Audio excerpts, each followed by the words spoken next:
지금부터 2020년 8월 30일 중고등부 예배를 시작하도록 하겠습니다. 할렐루야! 예배에 오신 여러분을 예수님의 이름으로 축복합니다. 먼저 이렇게 고백하겠습니다. 하나님은 영이시니 예배하는 자가 영과 진리로 예배할지니라. 먼저 사도들의 믿음에 따라 우리의 신앙을 고백하겠습니다. 나는 전능하신 아버지 하나님 천지의 창조주를 믿습니다.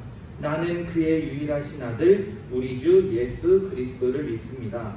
그는 성령으로 잉태되어 동정녀 마리아에게서 나시고 본디오 빌라도에게 고난을 받아 십자가에 못 박혀 죽으시고 장사된 지 사흘 만에 죽은 자 가운데서 다시 살아나셨으며 하늘에 오르시어 전능하신 아버지 하나님 우편에 앉아 계시다가 거기로부터 살아있는 자와 죽은 자를 심판하러 오십니다. 나는 성령을 믿으며 거룩한 공교회와 성도의 교제와 죄를 용서받는 것과 몸의 부활과 영생을 믿습니다. 아멘. 현재 코로나19가 너무 빠른 속도로 심해지고 있습니다. 모든 사람들이 힘들어하고 제한되는 이때에 안전수칙도 잘 지키고 기도도 열심히 하면서 다시 이 자리에 모일 때 모두 건강한 모습으로 만나길 소망합니다. 이제는 제가 대표 기도 인도하겠습니다. 하나님 아버지, 오늘도 주님의 말씀을 듣기 위해 각자의 자리에서 예배를 드리고 있습니다. 모두 불편하고 힘든 와중이지만 오늘 예배 드리는 친구들 하나하나 다 기억하시고 은혜 베풀어 주세요. 또한 저희 주님만이 이 코로나 사태를 막을 수 있는 분을 압니다. 주님께서 원하실 때 속히 회복해 주세요. 오늘 말씀을 통해 우리가 한 주를 어떻게 살아나가야 하는지 배울 수 있게 하셔서 감사드리며 예수님의 이름으로 기도드립니다. 우리 모두 하나님의 약속 찬양드리며 우리가 가진 모든 것을 주님께 바치겠다고 찬양하겠습니다.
하나님 아버지, 오늘도 이렇게 예배드릴 수 있게 하시며 감사드립니다.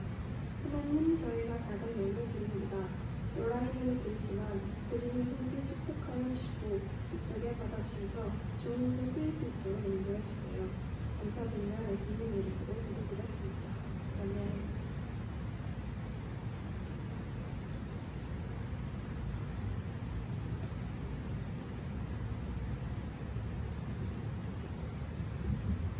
하나님께서 우리에게 주신 말씀입니다. 말씀을 주신 하나님께 감사드립니다. 오늘 말씀은 시편 8편 1절에서 7절입니다. 오늘 말씀은 시편 8편 1절에서 7절입니다. 제가 가진 성경에는 구약 808쪽에 있습니다. 다 찾으신 줄 알고 제가 봉독하겠습니다.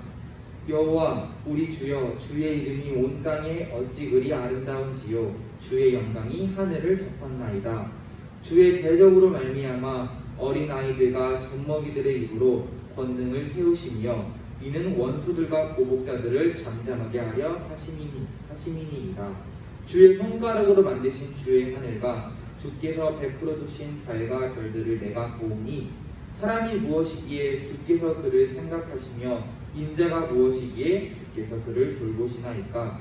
그를 하나님보다 조금 못하게 하시고 영어와 존귀로 관을 씌우셨나이다. 주의 손으로 만드신 것을 다스리게 하시고 만물을 그의 발 아래 두셨으니 곧 모든 소와 양과 들짐승이며. 아멘. 오광희 목사님께서 셀프 블레싱이라는 제목으로 말씀 대언하시겠습니다.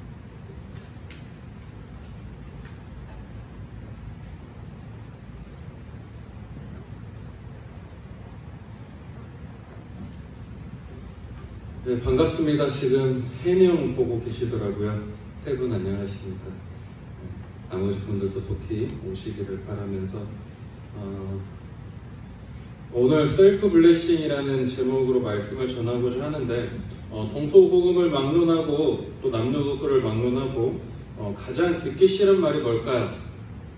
아마도 남들하고 비교하는 이야기일 거예요. 너는 왜 그러냐? 성적이 왜 그 모양이냐? 여친 누구는 뭐 그랬다더라. 너는 코가 있는 거냐? 왜 그리 낮냐? 숨을 쉬냐? 뭐 이런 말들, 뭐 이런 것들 뭐 굉장히 듣기 싫은 말들이죠. 근데 특히 여러분처럼 사회적 관계 속에서 정체성을 형성해가는 그런 청소년기에 있는 학생들에게 다른 사람과 비교하는 말을 듣는다면은 아마도 어떤 자존감에 대한 문제가 굉장히 심할 겁니다. 그래서 부모님이나 뭐 친구들 또는 선생님들 그리고 같은 주변 사람들이 나에 대해서 하는 어떤 말들, 어떤 평가 이런 거에 대해서 자신의 존재적 가치 또는 자존감이 세워져 가는 데에 굉장히 큰 역할을 하게 되는 거죠. 근데 나를 보는 시선과 평가들이 다 칭찬과 격려의 말이었으면 좋은데 실상은 그렇지 않다는 게 문제죠. 누군가는 이런 말을 합니다. 진짜 너는 성적이 왜 그러냐? 너는 왜 그렇게 사냐? 생각은 하고 사는 거냐? 왜 다른 사람처럼, 다른 친구들처럼, 뉴스에 나온 누군가처럼 그렇게 하지 못하냐? 신문을 봐라. 이러면 안 되지 않겠냐? 뭐 이런 이야기들을 한단 말이죠. 그래서 우리에게 뭐 들리는 말들이 비난, 조롱, 질타의 말들이 굉장히 난무하고 그렇게 살아갑니다. 격려받고 싶어서, 인정받고 싶어서 굉장히 많은 노력을 하며 살아갔지만 결국에는 아무도 알아주지 않을 때가 있어요.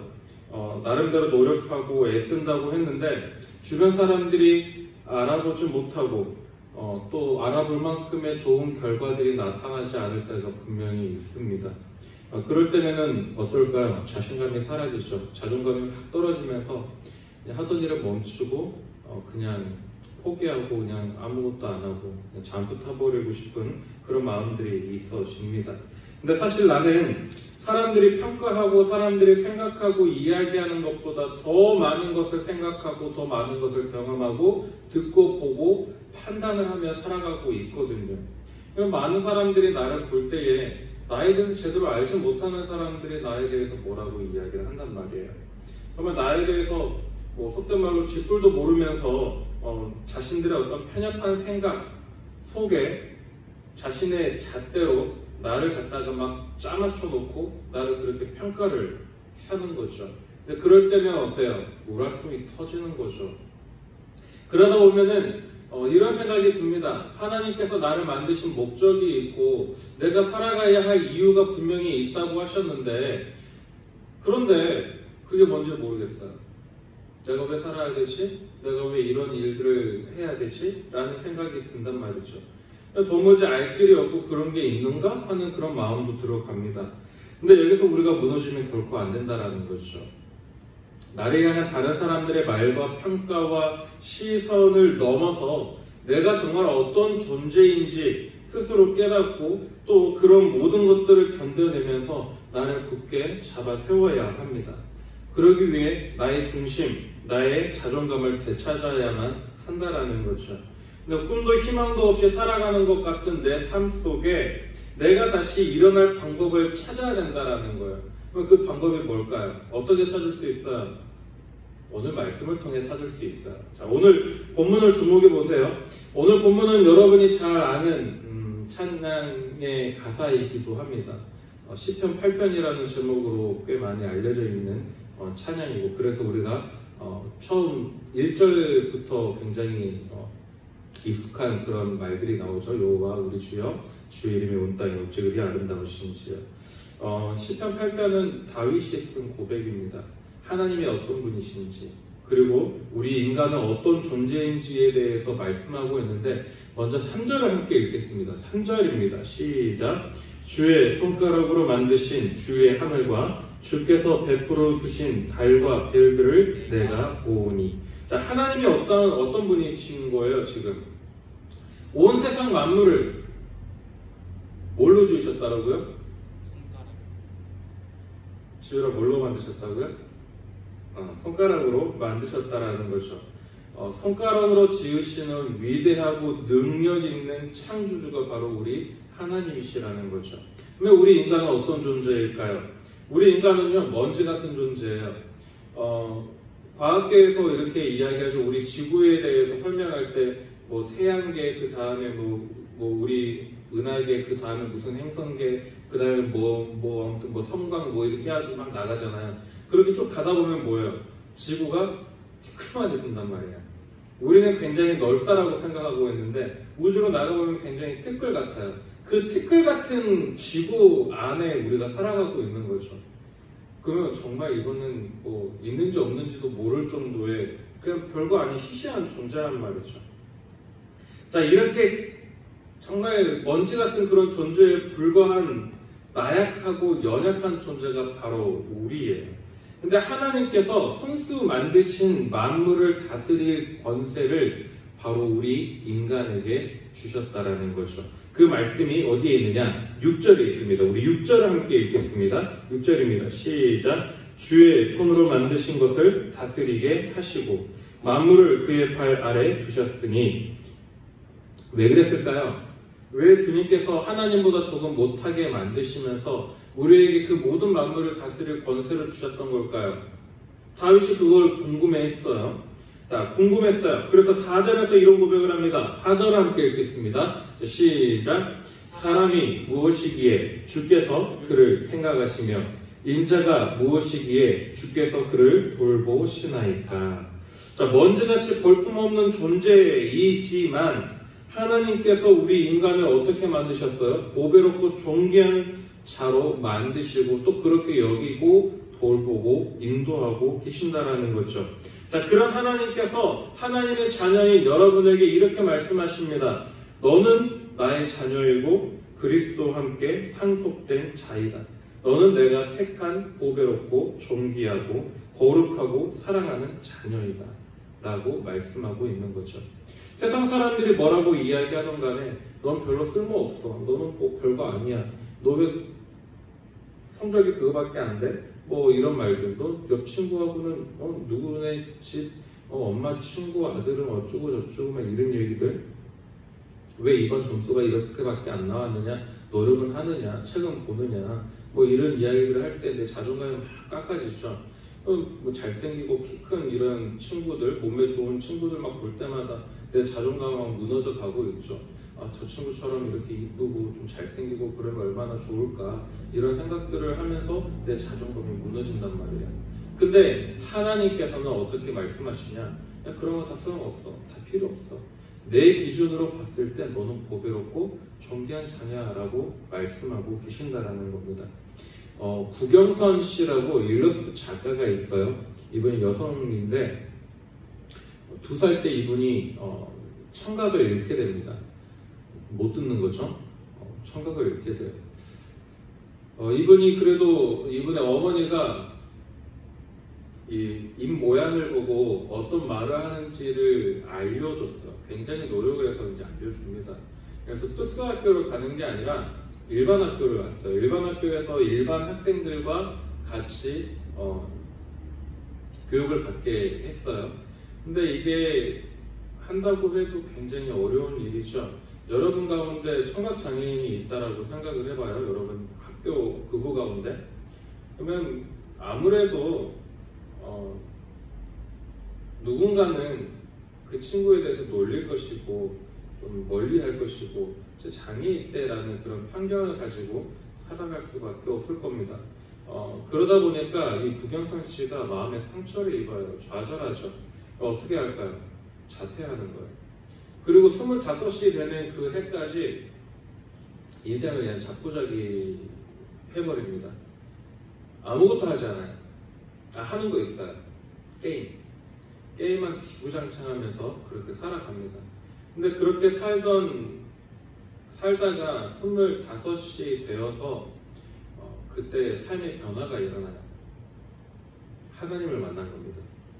하나님을 만나서 다시 일어서게 되고 그때 벤이라고 하는 캐릭터를 통해서 대중에게 사랑받는 일러스트 작가가 됩니다. 이 예배가 끝나고 나면은 이 구경성 씨에 대한 이야기가 유튜브에 있거든요. 그 유튜브 주소를 제가 올려드릴게요. 한번 보시면 좋을 것 같아요. 자, 그렇게 삶의 의미와 보람을 찾아서 살아가게 되는데 이렇게 살아가면 얼마나 좋겠어요. 많은 사람들에게 사랑받으면서 살아가면 얼마나 좋을까 싶은데 그런 그녀에게 또 다른 시련이 찾아옵니다. 이번에는 망막색소 변성증이라는 병이 찾아와요. 결국에는 시력까지 잃어버리게 되죠. 세상의 기준에서 보자면 구경선 씨, 이 구경선 작가는 복합장애 1급으로 굉장히 살기 싫었을 것 같아요. 누구보다도 절망적인 그런 상황을 맞이하게 된 거예요. 어렵사리 청각장애를 딛고 일어서서 많은 사람들 앞에 다시 삶으로, 사회로 돌아와서 그렇게 살아가고 있는데 또다시 시력까지 잃어버리게 되니까 얼마나 좌절하고 낙심했겠어요. 근데 이분이요, 좌절하지 않습니다. 낙심하지 않아요. 눈이 멀고 귀가 멀어서 보지도 듣지도 못하는 그런 삶을 살아가지만 그 누구보다도 밝은 생활을 하며 살아갑니다. 그리고 지금도 세계 여러 곳을 다니면서 어린 아이들에게 미술 선교 활동을 하면서 그 누구보다도 행복한 삶을 살아가고 있다고 고백을 합니다. 어떻게 이럴 수 있을까? 어떻게 이럴 수 있을까? 이건요, 바로 세상 그 누구보다 자신을 귀하게 여기는 하나님을 만났기 때문이에요. 하나님을 만나지 아니하면요, 삶의 어떤 상황과 환경에 무너질 수밖에 없고 내가 다시 일어나고자 할 때에 다시 나를 짓눌러 버리는 그런 상황과 환경에 나는 두 손들과 다 들 수밖에 없는 거죠. 그러나 하나님을 만나고 너는 내가 사랑하는 보배롭고 존귀한 자녀야.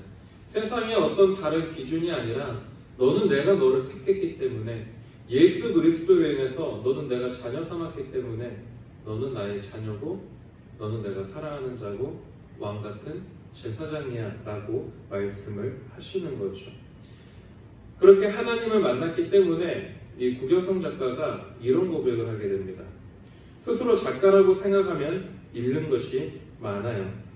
시각을 잃으면 그림을 그릴 수 없으니까요. 하지만 희망을 나누기 위해 산다고 생각하면 왠지 용기가 생깁니다. 하나님은 선하신 분이니까요. 자, 이처럼 나에 대한 주변의 평가, 나를 둘러싼 환경에 흔들리지 않고 하나님께서 주신 삶의 목표를 향해 달려갈 수 있는 이 능력, 이거는요, 하나님을 향한 마음, 하나님을 향한 말씀에서 우리가 알 수 있고 그 말씀에 힘입어 우리가 삶을 살아갈 수 있는 겁니다. 다른 누구보다 내가 이러한 부분에서 난 너보다 나아 라는 그런 만족감이나 지금 내가 내 앞에 들리는 어떤 나를 칭찬하는 말들, 나를 격려하는 말들, 나를 향한 어떤 박수, 어떤 갈채 그런 것들 지금 당장은 듣기 좋을지 몰라도 그것이 나의 전부가 되지는 못한다라는 거예요. 언젠가는 그 모든 것들이 물거품처럼 확 사라져 버릴 겁니다. 따라서 내가 부유하지 못한 환경에서 자란다고 해서 우리 집은 왜 이래? 나는 왜 이렇게 가난해? 라고 생각할 게 아니라 다른 아이들과 나를 비교하면서 불평하고 불만할 것이 아니라 어떤 열등감, 어떤 좌절감에 매일 필요가 전혀 없다라는 거죠. 그것들이 하나님의 자녀인 나를 규정하는 절대의 기준이 될 수가 없습니다. 그건 나의 전부가 되지 못해요. 나의 전부가 되는 것은 하나님이 나를 어떻게 생각하느냐예요. 그러니 여러분, 나의 존재적 가치는요, 하나님의 말씀, 나를 바라보시는 하나님의 관점에서부터 시작을 하는 겁니다. 내가 어떠한 삶을 살아가느냐, 내가 지금 겪고 있는 어떤 상황, 나를 둘러싼 환경들, 내가 지금 자라나고 있는 나의 어떤 가정, 어떤 친구들과의 관계, 이런 모든 것들이 나 자신에 대한 어떤 존재 가치를 결정하는 것이 결코 아니라는 거죠. 하나님은요, 여러분을 다른 사람과 비교하면서 여러분을 판단하지 않습니다. 세상은 상대평가죠. 그러나 하나님은요, 절대평가입니다. 하나님의 뜻에 맞느냐, 하나님의 뜻에 맞지 않느냐. 이것이 평가의 기준이라는 거예요. 하나님은 지금 여러분이 살아가고 있는 모습 그대로를 보시고 평가하고 계십니다. 그리고 그 평가에 앞서서 여러분을 사랑하고 계시는 거예요. 그렇기에 우리가 소중한 존재인 겁니다. 사람들은 자신에 대한 어떤 평가, 또 세간의 말들을 바라보면서 그걸 위해 노력하며 살아갔죠. 그것에 익숙해진 삶을 또 우리가 살아가고 있습니다. 그러나 이제는 그런 삶에서, 그런 평가에서 벗어나서 하나님의 관점에서 하나님의 말씀을 기준으로 여러분 스스로를 바라보며 그렇게 여러분의 존재 가치를 세워나가기를 간절히 소망합니다. 그것이 오늘 다윗의 고백을 통해 여러분에게 주시는 하나님의 말씀입니다. 이제 자리에서 일어나 우리 찬양함으로 하나님께 나아가도록 하겠습니다.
가치 기준에 나의 전부가 아닙니다.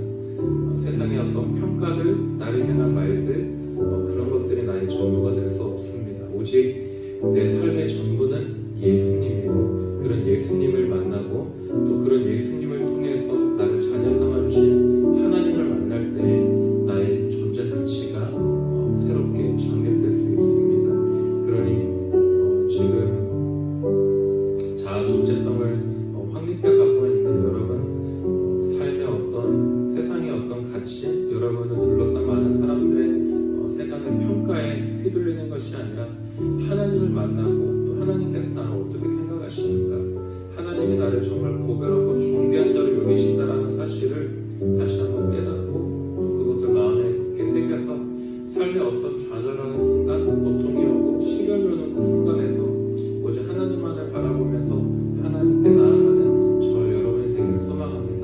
이 시간 함께 주님을 한번 부르신 후에 이에 대해서 오직 주님만을 위해 살아가며 또 주님께서 나를 사랑하신다는 것, 말씀을 통해 말씀을 기준 삼아서 하나님의 관점에서 나의 정체성을 확립하게 바라고 이 시간 결단하며 나아가도록 하겠습니다.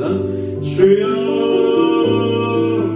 사랑과 은혜의 하나님, 어제처럼 보잘것없고 또 하찮은 존재의 우리를 귀하게 여기셔서 존귀와 영화로 관을 씌우시고 하나님의 자녀로 살아 돌보시며 또한 인도하여 주시니 참으로 감사드립니다. 말씀을 통해 하나님께서 나를 사랑하신다는 것, 또 세상 무엇보다 보배롭고 존귀한 존재가 바로 우리임을 익히 알고 있고 또 오늘 말씀을 통해서 듣지만 우리는 끊임없이 누군가에게 비교당하고 평가받으며 살 때에 때로는 좌절하고 때로는 스스로를 뽐내는 곳에 죽을 힘을 다해 살아갑니다. 이렇게 살아서는 아니 된다는 사실을 알면서도 성적과 외모와 인기를 기준으로 평가하는 세상에서 살기 때문에 하나님의 절대적인 사랑을 믿지 못하고 어떻게 해서든지 다른 사람에게 인정받기 위해 사고하고 노력하고 그렇게 일을 쓰며 살아갑니다. 그러나 오늘 말씀을 통해 다시금 깨달을 결단합니다. 세상의 기준에 흔들리지 않고 사람들의 평가에 연연하지 않고 하나님의 관점에서 나 자신을 바라보며 나의 삶을 소중히 여기며 살아가길 원합니다. 아버지 하나님, 이 결단이 오늘 무너진다 하더라도 아버지 하나님 톡톡 털고 일어나서 주님만을 바라보며 다시 결단하고 하나님의 그 크신 은혜와 사랑에 감사하게 하시고 하나님을 영원롭게 하며 살아가길 간절히 바라옵나오니 내주하시는 성령님께서 불권하여 주시고 주님의 강하고 너나신 팔로 붙들어 주셔서 세상의 모든 풍부에 좌절하지 않고 나를 향해 세상의 손가락질과 조롱과 비난에도 넘어지지 아니하게 하시고 그렇게 굳은 믿음을 더하여 주셔서 하나님께서 지으신 본래의 아름다움을 잘 챙기며 나아가는 우리 모두가 되게 하여 주시고 또 그러한 삶을 살아가는 우리 사랑하는 중고등부 모든 친구들이 될 수 있도록 주님 인도하여 주시옵소서. 이제는 우리 주 예수 그리스도의 은혜와 보배롭고 존귀한 자녀로 삼으신 하나님의 그 크신 사랑하심과 내주하시며 우리의 아픔을 바라보시며 우리의 슬픔을 바라보시며 우리의 좌절하는 순간, 시련이 오는 그 순간마다 탄식하며 말할 수 없는 탄식으로 기도하시는 성령님의 감화, 감동, 교통의 은혜가 이제 세상의 평가와 외모와 또 성적이 아니라 오직 말씀을 기준 삼아 하나님의 관점에서 나를 보배롭고 존귀한 자녀로 삼으신 그 하나님만을 바라보며 내 삶의 전부이신 예수로 살아가기로 다짐한 이곳에 모인 모든 주의 자녀와 또 온라인으로 함께 예배드리고 있는 모든 주의 자녀들, 또 그 가정과 학업과 삶의 터전 위에 이제로부터 영원히 함께 하시기를 축원하옵나이다. 아멘.